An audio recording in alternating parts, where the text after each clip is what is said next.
Bagamat nahaharap sa hatol na kamatayan, nananatiling matatag ang Overseas Filipino Worker o OFW na si Mary Jane Veloso. Habang nasa kulungan sa Indonesia, nakausap si Mary Jane ng kapatid na si Marites sa telepono at mistulang walang lungkot sa boses nito. Aminado si Marites na mahirap nang maisalba ang kapatid na nakaambang sumalang sa firing squad sa Biyernes. 4 na araw nang nasa Jakarta si Marites at Connie Regalado na tumutulong sa pangalawang judicial review na inihain sa kaso ni Mary Jane. Ang ina naman ni Mary Jane na si Celia Veloso kahit nalulungkot ay hindi nawawalan ng pag-asa.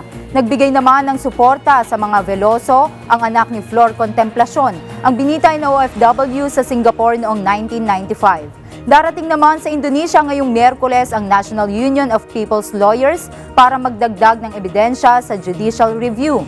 Una nang pinanindigan ni Indonesian President Joko Widodo ang batas nila laban sa pagpasok ng illegal na droga.